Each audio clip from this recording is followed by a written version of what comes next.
Hey people, what's going on? Once again, it's going to have to be a really fast review for UFC 161. It's so fast I'm not even going to get into most of the prelim fights which are going on right now. Literally just come home from work, so I'm going to very quickly just talk about the main card and shoot the breeze a little bit about Roy Nelson. Main card is Rashad Evans and Dan Henderson. Amazing fight, amazing guys. Both are fighting at light heavy. That's 205 pounds. Dan Henderson, what can I say? I mean, this man has won titles in all of the major fighting organisations that existed, pre the kind of success that the UFC is enjoying right now. He's fought in Pride and actually held the title in Pride. Held two titles in Pride, I believe. He held the Pride version of the light heavyweight title, and he also held the middleweight title. So, he is an accomplished fighter. Also, very nearly made the Olympic team. I think he all but missed like the final trials or something, but he is a high-level wrestler, and he's been down with Team Quest for several years. They've produced some amazing wrestlers and amazing fighters all round. He's trained with Matt Linlan, the late Evan Tanner. No, actually, you know what? I take that back. I'm assuming he trained with the late Evan Tanner because, they were all Team Quest. Chael Sonnen, Randy Couture. So, the caliber of Dan Henderson, the kind of people he's trained with, and the toughness that this guy has. I mean, he's just naturally extremely tough. They all say that, in my boxing days when I used to be a huge boxing fan, the thing that you constantly hear is that as you get older, your chin might go, your reflexes might go, your speed might go, but one of the last things to ever go, if at all it's going to go, would be your power. That is definitely true about Dan Henderson. Dan Henderson's power is unbelievable. When this man lands his, I think they refer to it as his H-bomb on you, it's night-night. Just go on and get your little pillow, get your little duvet or whatever it is that you need, and suck your thumb. And mommy will wake you up in the morning because this guy hits hard, you know what I mean? He is a bit of a one-trick... Well, no, I shouldn't say that. He's a bit of a two-trick pony, but very, very effective. He's got good, effective wrestling, but he relies primarily on, kind of like dirty boxing, dirty MMA boxing to set up his H-bomb. And if he lands a nice big overhand right or hook, it's night-night, as I just said. Now, Rashad Evans, on the other hand, also very similar, comes from a great boxing pedigree. People are sending me messages while I'm talking to you guys, whatever. He comes from a great boxing pedigree. But the thing with Rashad Evans is that, he comes from a great wrestling pedigree. But the thing with Rashad Evans is that he has slicker boxing. Now, slicker boxing, yes, as in if you're talking about who's going to score the most points over a 3-round fight or a 5-round fight, as is what's going to happen this evening, I would say Rashad. However, if you're talking about who's going to do the most damage, it would more than likely be Dan Henderson. Rashad Evans is coming from the Black Zillion camp, and they've had a whole host of problems getting this camp started out, But then again, I like to see people starting from the bottom, as they say, and trying to formulate something that turns into an actual proper movement. I love the idea of the Black Zillions. Unfortunately, they've lost a few people. Melvin Gillard also defected from the Jackson fighting camp and moved over to the Black Zillions. And Gillard has already left. And this is the Black Zillions that formed barely, they're barely 2 years old. So he's already gone. Bigfoot Silver was with them for a little while. But when Alistair Overeem came over to join them, he ducked out. They have lost 2 head coaches, and they currently do not have a head coach over at the Black Zillion team. And they seem to be... It's like an organised chaos over there. Everyone comes with their own striking coaches, their own wrestling coaches and such like. So, for example, Tyrone Spong, who is dabbling in boxing, kickboxing and MMA, he actually trains with a lot of the guys that I've seen hold mitts for him and Alistair Overeem from back in the Golden Glory days. I still see like Dutch guys in Miami or in whatever part of Florida that the Brazilian camp is, Black Zillion camp is based. I see these guys basically standing, holding mitts, going through their drills and everything else. I don't know if it's working, but it seems to. I'll put it this way: it didn't seem like it was working initially, but it is they're starting to get some fruit now. I mean, the biggest victory of all was the Vitor Belfort victory a few weeks ago. Absolutely devastating knockout. Unfortunately, it's tinged a little bit by the whole TRT thing, the testosterone replacement therapy thing, but that's another argument for another day. Hopefully, they're going to start to build a momentum. Tyrone Spong is fighting next week. He's fighting in Glory 9, a kickboxing event, eight-man kickboxing tournament, which I'm super excited about. Wish I could have been there, but alas, I can't.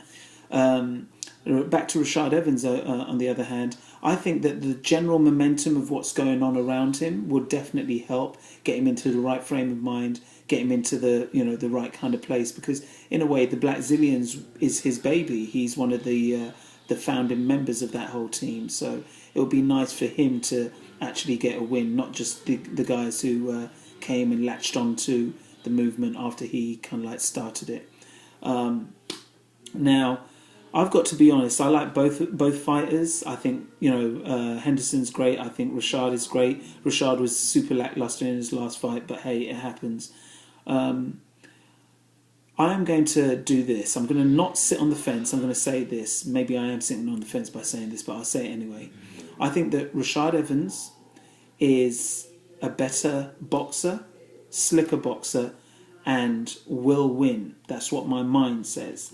My heart, on the other hand, says that Dan Henderson deserves to win. He's missed out on his title shot due to an injury. And the way that the politics of the UFC and, the ins and outs of things that sometimes happen, and also the depth of the division and, marketing. Sometimes, you're just looking for the right fight to market to the fans. I don't think that Dan Henderson is going to, if he loses tonight, he just will not get another chance. Short of lightning striking, he won't get another chance, at least not in the next 2 to 3 years. And at 42, who's to say that Dan Henderson has got another 2 to 3 years, So I would love to see him win tonight and go on and get his title shot against John Jones.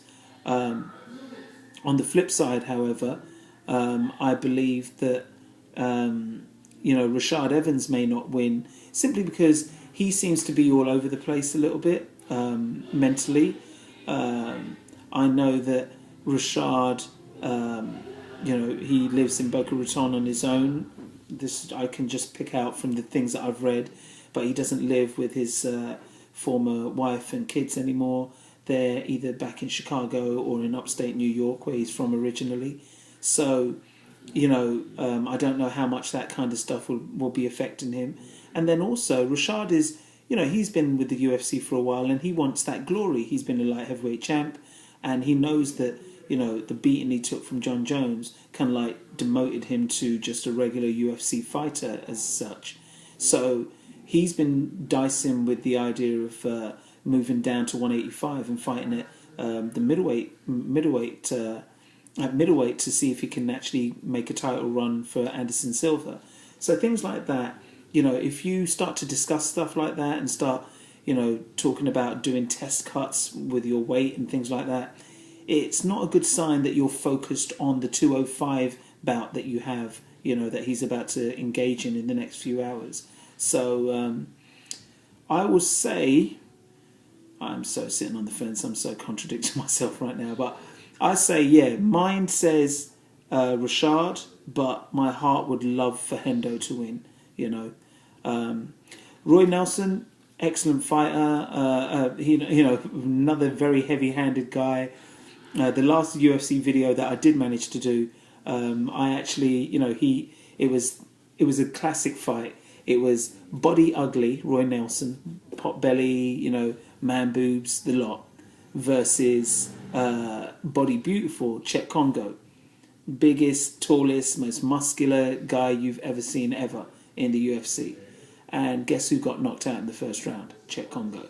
Just goes to prove it's not about the muscles, mate. It's about your skill, your ability, which is what I constantly have drummed into people who, constantly challenge and say, oh, no, it's, look at how he looks, look at how he looks. I'm like, whatever, man.